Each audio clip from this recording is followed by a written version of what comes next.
നരേന്ദ്രമോദിയുടെ ചെങ്കോട്ടയിലെ പ്രസംഗത്തിനകത്ത് വളരെ വ്യക്തമായിട്ട് ചില കാര്യങ്ങൾ കൂടെ പറഞ്ഞു. ഇവിടെ ഇപ്പോൾ RSSന്റെ കാര്യവും ഈ പറയുന്ന മറ്റു ചില വിവാദങ്ങളും മാത്രമാണ് എടുത്തു വെക്കപ്പെട്ടിട്ടുള്ളത്. കേരളത്തിലെ മാധ്യമങ്ങളെല്ലാം ചർച്ച ചെയ്യുന്നു. പക്ഷേ അതല്ലാത്ത ഒരു പ്രധാനപ്പെട്ട കാര്യം നരേന്ദ്രമോദി പറഞ്ഞത് ദേശീയ സോഷ്യൽ മീഡിയ എന്ന് പറയുന്ന ഒരു ആശയമാണ്. അതായത് ചൈനയുടേതായ സോഷ്യൽ മീഡിയ ഉണ്ട്. ഇപ്പോൾ ട്രൂത്ത് സോഷ്യൽ എന്ന് പറഞ്ഞുകൊണ്ട് ട്രംപിൻ്റെ കമ്പനി തന്നെ ഇറക്കിയിട്ടുള്ള ഒരു സോഷ്യൽ മീഡിയ ഉണ്ട്.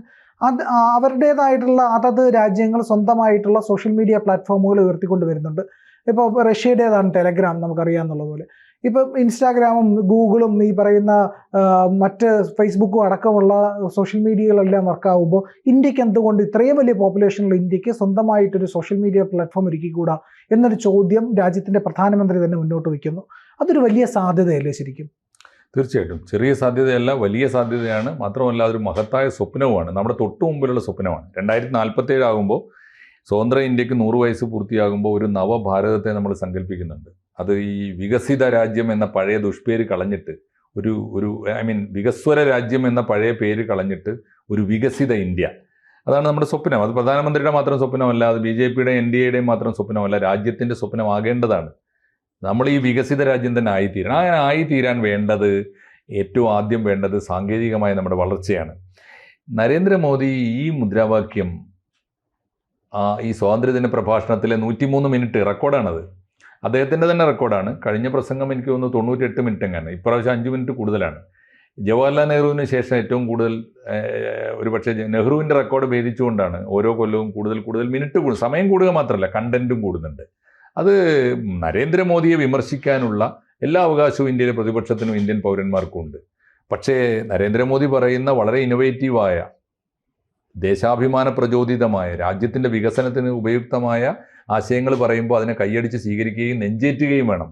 അതൊരു പ്രധാനപ്പെട്ട കാര്യമാണ്. അക്കൂട്ടത്തിൽ ഒന്നാണ് അദ്ദേഹം ചോദിച്ചത്, എൻ്റെ നാട്ടിലെ ചെറുപ്പക്കാരെ ഞാൻ വെല്ലുവിളിക്കുന്നു. അങ്ങനെ തന്നെ അദ്ദേഹം പറയുന്നത്, I challenge the youth of India എന്ന് പറഞ്ഞാൽ അത് ഭയങ്കര വെല്ലുവിളിയാണ്. അദ്ദേഹം പറയുന്നത്, നിങ്ങൾക്ക് എന്തിൻ്റെ കുറവാണുള്ളത്? നിങ്ങളുടെ കയ്യിൽ ടാലൻ്റ് ഇല്ലേ? നിങ്ങൾക്ക് ലോകത്തിലെ ഏറ്റവും വലിയ ജനാധിപത്യ സംവിധാനത്തിൽ എന്തും ചെയ്യാനും പ്രവർത്തിക്കാനുമുള്ള നിങ്ങളുടെ ശേഷി വർദ്ധിപ്പിക്കാനുള്ള സ്വാതന്ത്ര്യമില്ലേ? ഒക്കെ ഉണ്ടല്ലോ. എന്നിട്ടും നിങ്ങൾ എന്തുകൊണ്ടാണ് ഈ വിദേശ രാജ്യങ്ങൾക്ക് അടിമപ്പണി പോകുന്നത്? എന്നിട്ടും നിങ്ങൾക്ക് അന്തസ്സ് കിട്ടിയോ? നിങ്ങൾക്ക് H1 വിസ ഒക്കെ ഓർമ്മയില്ലേ? അവിടെ പണിയെടുക്കുന്ന ടെക്കികളെയൊക്കെ ഓടിക്കുകയാണ് ചെയ്തത്. നിങ്ങളെ അപമാനിക്കുകയല്ലേ? നിങ്ങൾക്ക് എന്തുകൊണ്ട് നിങ്ങൾ എന്തിനാണ് ഈ ഇന്ത്യയുടെ സമ്പത്ത്, ഇന്ത്യയുടെ ശേഷി, ഇന്ത്യയുടെ മാനവവിഭവ ശേഷിയൊക്കെ കൊണ്ടുപോയി അന്യരാജ്യങ്ങൾക്ക് പണയം വെക്കുന്നത്? ഏത് സമയത്താണ് ചോദിക്കുന്നത് അറിയോ? അമേരിക്കയോട് മുഖാമുഖം നമ്മൾ സാമ്പത്തികമായ താരിഫൊക്കെ വെച്ച് ഏറ്റുമുട്ടുമ്പോഴാണ്. ഈ നരേന്ദ്രമോദിയുടെ ഈ പ്രസ്താവനയ്ക്ക് വളരെ കൃത്യമായ അർത്ഥം കൂടിയുണ്ട്. കാരണം പറയുന്ന മുഴുവൻ അമേരിക്കയുടെ നെഞ്ചത്താണ് കൊള്ളുന്നത്. കാരണം ഇപ്പോൾ ടെലഗ്രാം ഒഴിച്ചു നിർത്തിയാൽ ഇന്ത്യയുടെ പ്ലാറ്റ്ഫോമുകൾ, ഇന്ത്യയുടെ സോഷ്യൽ മീഡിയ, അദ്ദേഹം ചോദിക്കുന്ന ഒരു ചോദ്യം, മോദി പറഞ്ഞൊരു വാക്കിന് ചരിത്രത്തിൽ ആരും പറഞ്ഞിട്ടില്ല, ഒരു പ്രധാനമന്ത്രി അങ്ങനെ പറയുന്നതും കേട്ടിട്ടില്ല. എന്താണെന്നറിയോ? ഡിജിറ്റൽ സോവറിനിറ്റി എന്ന് പറഞ്ഞൊരു വാക്ക് അദ്ദേഹം പ്രയോഗിച്ചു. എന്ന് പറഞ്ഞാൽ ഡിജിറ്റൽ പരമാധികാരം. ഡിജിറ്റൽ പരമാധികാരം ഒരു ചെറിയ വാക്കല്ല. പരമാധികാരം നമ്മുടെ സ്വാതന്ത്ര്യത്തിൻ്റെ ഏറ്റവും പ്രധാനപ്പെട്ട വാക്കാണ്. ഡിജിറ്റൽ പരമാധികാരം എവിടെ എന്ന ചോദ്യത്തിന് അർത്ഥം എന്താ? നമ്മൾ സ്വതന്ത്രമല്ല എന്നാണ് അതിൻ്റെ അർത്ഥം. നമ്മൾ ഇപ്പോഴും സ്വതന്ത്രമല്ല. ആധുനിക ലോകത്തിന് സ്വാതന്ത്ര്യം എന്ന് പറഞ്ഞാൽ എന്താ അർത്ഥം? അതുകൊണ്ടാണ് അദ്ദേഹം ചോദിച്ചത്, നിങ്ങൾക്ക് എവിടെയാണ് ഒരു ദേശീയ സോഷ്യൽ മീഡിയ? എന്താ കാര്യം? ആധുനിക ലോകത്തെ നമുക്ക് വലിയ ബോസ്റ്റിങ്, നമ്മൾ വലിയ തള്ളു, നമ്മൾ വലിയ സ്വതന്ത്രരാണ്, നമ്മളൊരു ആഗോള ഗ്ലോബൽ മാർക്കറ്റിൻ്റെ ഗുണഭോക്താക്കളാണ്, നമുക്ക് 5000 സുഹൃത്തുക്കൾ ഏറ്റവും ചുരുങ്ങിയതുണ്ട്, അന്റാർട്ടിക്കയിലും ഓസ്ട്രേലിയയിലും നമുക്ക് കൂട്ടുകാരുണ്ട്. എങ്ങനെ ഉണ്ടാകുന്നത്? ഇതൊക്കെ ഉണ്ടാകുന്നത് നമ്മുടെ മാധ്യമങ്ങളിലൂടെ. ഏതാ മാധ്യമങ്ങൾ? ഇന്ത്യൻ ജനത ഏറ്റവും കൂടുതൽ ഡിജിറ്റലായിട്ട് വലിയ വളർച്ച നമുക്ക് നേടിത്തന്നിട്ടുണ്ട്. യാതൊരു സംശയമില്ല. ഇന്ത്യയിലുണ്ടായ ഏറ്റവും വലിയ പുരോഗതി നമ്മൾ സോഷ്യൽ മീഡിയ ഉപയോഗിക്കുന്നു എന്നുള്ളത് തന്നെ. കമ്പ്യൂട്ടർ ഉപയോഗിക്കുന്നു, ഇൻ്റർനെറ്റ് ഉപയോഗിക്കുന്നു, നമ്മൾ മൊബൈൽ ഫോൺ ഉപയോഗിക്കുന്നു എന്നുള്ളത് തന്നെയാണ് ഏറ്റവും വലിയ പുരോഗതി. പക്ഷേ നമ്മൾ ഉപയോഗിക്കുന്ന പ്ലാറ്റ്ഫോം ഏതാണ്? ഇന്ത്യയിലെ പ്രധാനപ്പെട്ട പ്ലാറ്റ്ഫോമുകൾ, ഇപ്പോൾ ഏറ്റവും ഒടുവിൽ വന്ന ടെലഗ്രാം മാറ്റി നിർത്തിയാൽ ബാക്കി പ്രധാനപ്പെട്ടതെല്ലാം 5-6 എണ്ണം മുഴുവനും അമേരിക്കനാണ്. ആദ്യം വന്ന് ഫേസ്ബുക്കാണ്, 2004 ഓർമ്മയുണ്ടല്ലോ. സുക്കർബർഗ് അണ്ണൻ നമ്മൾ വിളിക്കാൻ തുടങ്ങിയത് അങ്ങനെ 2004 ഫേസ്ബുക്കാണ്. ഫേസ്ബുക്കിൻ്റേത് തന്നെയാണ് നമ്മുടെ ഇൻസ്റ്റഗ്രാം, അവരുടേത് തന്നെയാണ് നമ്മുടെ വാട്സപ്പ്, അവരുടേത് തന്നെയാണ് മെസ്സഞ്ചർ. ഈ പ്രധാനപ്പെട്ട 4 ഇന്ത്യ അതിൻ്റെ അഡിക്റ്റാണ്. ഈ 4 സുക്കർബർഗ് അണ്ണൻ്റേതാണ്. ഒന്നാലോചിച്ച് നോക്കൂ. അമേരിക്കയിലെ ഒരു ഒരു ഒരു ദേശത്തിരുന്ന് ഒരു മൂല ഒരു ഒരു ഒരു നഗരത്തിലിരുന്നാൽ നിയന്ത്രിക്കുന്നതാണ് ഈ നാലും. ഒരു മുതലാളിയുടെയാണ്. അദ്ദേഹത്തിനാണ് ഈ പണം മുഴുവനും ഓരോ നിമിഷവും നമ്മൾ കൊടുത്തുകൊണ്ടിരിക്കുന്നത്. ഒന്ന്. അത് കഴിഞ്ഞാൽ പിന്നെ വന്ന സാധനം ട്വിറ്ററാണ്. Ellen മസ്കിൻ്റെതാണ് Twitter. ഇത് ഇവർ തമ്മിലുള്ള വ്യത്യാസം എന്താ? എലൻ മസ്ക് ടെക്സാസുകാരനാണ്, മറ്റേ ആള് പെൻസിൽവാനിയ. രണ്ട് വ്യത്യാസമുള്ളൂ, 2 സ്റ്റേറ്റിലാണെന്നുള്ള വ്യത്യാസമേ ഉള്ളൂ. എലൻ മസ്കിന്റെ 2006 ട്വിറ്റർ വന്നത്. അതാണ് പിന്നീട് ഓർക്കൂട്ടായി. പിന്നെ അതിന്റെ പേര് ഇപ്പോൾ എക്സ് ആയത്. ലേറ്റസ്റ്റ് എക്സ് ആണ്. 2023 2 കൊല്ലം മുമ്പാണ് എക്സ് ആയിരുന്നു. എന്തായാലും ഇത് മുഴുവൻ ആരുടെ കയ്യിലാണ്? ഇതിന്റെ അർത്ഥം എന്താ? പുതിയ ലോകത്ത് നിങ്ങൾ സ്വതന്ത്രരാണോ? നിങ്ങൾ ഏത് സ്വാതന്ത്ര്യമാണ് അനുഭവിക്കുന്നത്? സത്യത്തിൽ നിങ്ങൾ ഇപ്പോഴും ഈ അമേരിക്കൻ മുതലാളിമാരുടെ അടിമകളല്ലേ എന്നാണ് ഭംഗ്യന്തരേണ ഇന്ത്യൻ പ്രധാനമന്ത്രി ചോദിച്ച ഒരു ചോദ്യം. ഒന്ന്, ചെറിയ വെല്ലുവിളിയല്ല അത്.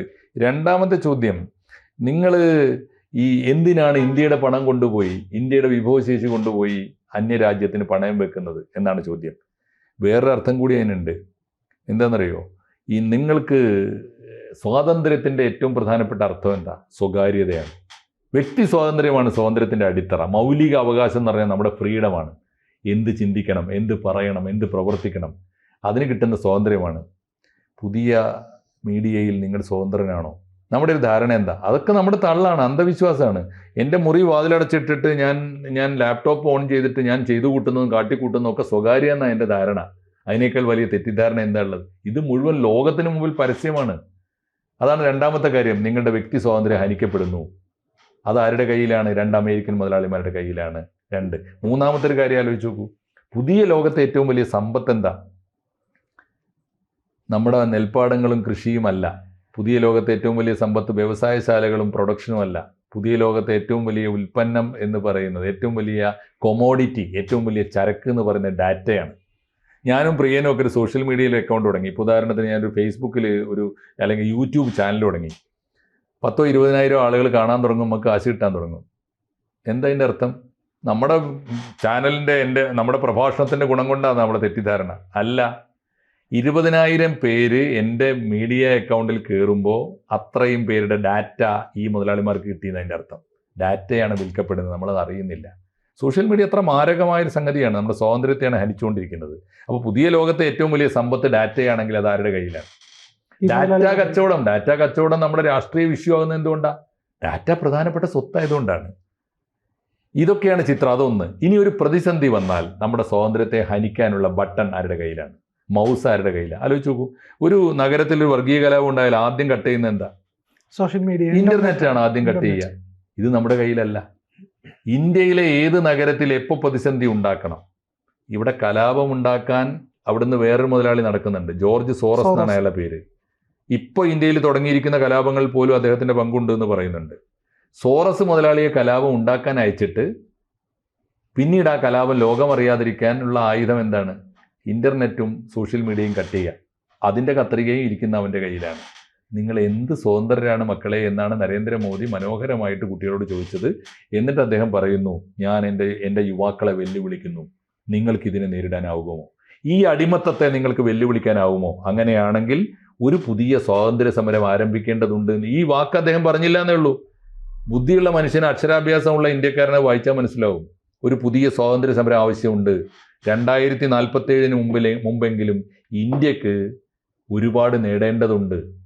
പുതിയ സ്വാതന്ത്ര്യ സമരം നേടാൻ നമുക്ക് വേണ്ടത് തോക്കുകളല്ല, അത് പട്ടാളക്കാർ ചെയ്തോളും. അത് നമ്മൾ നന്നായി ചെയ്യുന്നുണ്ട്. പുതിയ സ്വാതന്ത്ര്യത്തിന് ആവശ്യമുള്ളത്, പൗരാവകാശത്തിൻ്റെ സ്വാതന്ത്ര്യത്തിന് ആവശ്യമുള്ളത്, ലോകത്തിൻ്റെ അടിമത്തത്തെ വെല്ലുവിളിക്കാൻ ആവശ്യമുള്ളത് ഡിജിറ്റൽ സോവറിനിറ്റിയാണ്, അഥവാ ഡിജിറ്റൽ പരമാധികാരമാണ്.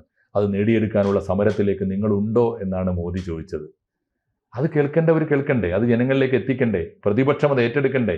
എന്നിട്ട് വേണ്ടേ പ്രതിപക്ഷത്തിന് ആ രാഷ്ട്രീയ അവിടെ ഇപ്പോൾ RSSനെ കുറിച്ച് പറഞ്ഞു. RSSനെ കുറിച്ച് പറയാൻ RSSകാരനായ പ്രധാനമന്ത്രി RSSൻ്റെ 100ാം വാർഷികം ആഘോഷിക്കുമ്പോൾ പറഞ്ഞാൽ എന്താ തെറ്റ്? നീ പറഞ്ഞില്ലെങ്കിൽ അദ്ദേഹത്തിൻ്റെ അനുയായികൾ എന്ത് പറയും? അതൊക്കെ രാഷ്ട്രീയമായ ഇഷ്യൂ അല്ലേ? അതല്ലല്ലോ ആ പ്രസംഗത്തിൻ്റെ കാതൽ. ആ പ്രസംഗത്തിൻ്റെ കാതൽ ഏറ്റെടുക്കാനും ആ പ്രസംഗത്തിൻ്റെ കാതൽ നമ്മുടെ യുവാക്കളുടെ മനസ്സിൽ വലിയ പ്രചോദനത്തിൻ്റെ വിത്ത് പാകാൻ ഉപയോഗിക്കാനും നമ്മുടെ ജനാധിപത്യ ബോധം വളരുമോ എന്നാണ് മോദിയുടെ പ്രസംഗം ഉയർത്തുന്ന അടിസ്ഥാന ചോദ്യം. അത് ഉയർത്തുകയാണ് നമ്മളും മീഡിയയും ചെയ്യേണ്ടത്. മീഡിയയും അത് ചെയ്യുന്നില്ല, പ്രതിപക്ഷവും ചെയ്യുന്നില്ല, രാഷ്ട്രീയ പ്രവർത്തകരും ചെയ്യുന്നില്ല. ജനാധിപത്യത്തിന് ഏറ്റവും വലിയ പരാജയം അതാണ്. വൈകിയാണെങ്കിലും അത് കാണേണ്ടത് കാണാൻ, കാണേണ്ടവർക്ക് കാണാനും അതിൻ്റെ ഗുണം നമ്മുടെ മക്കൾക്ക് കിട്ടാനും. ഞാൻ എൻ്റെ മക്കളോട് കൂടിയാണ് പറയുന്നത്, ഇത് നിങ്ങൾ ഏറ്റെടുക്കേണ്ട വെല്ലുവിളിയാണ്. ഇന്ത്യയുടെ പുതിയ കാലത്തെ സമ്പൂർണ്ണ സ്വാതന്ത്ര്യം നേടിയെടുക്കേണ്ട പണി നിങ്ങളുടേതാണ്, നമ്മുടെ പട്ടാളക്കാരുടേത് മാത്രമല്ല. പട്ടാളക്കാർ ചെയ്യേണ്ടത് അവർ ചെയ്യുന്നുണ്ട്, അത് നമ്മുടെ രാഷ്ട്രീയ സ്വാതന്ത്ര്യമാണ്. മറിച്ച് നമ്മുടെ അവകാശ സ്വാതന്ത്ര്യം അത് നിങ്ങളുടെ പണിയാണ് എന്നാണ് ഈ പറഞ്ഞതിൻ്റെ അർത്ഥം. അത് ഏറ്റെടുക്കേണ്ടവർ ഏറ്റെടുക്കാൻ ഈ പ്രസംഗം പ്രചോദനമാകട്ടെ. മോദിയുടെ ആ പ്രസംഗത്തെ നമുക്ക് അഭിവാദ്യം ചെയ്യാതെ വയ്യ.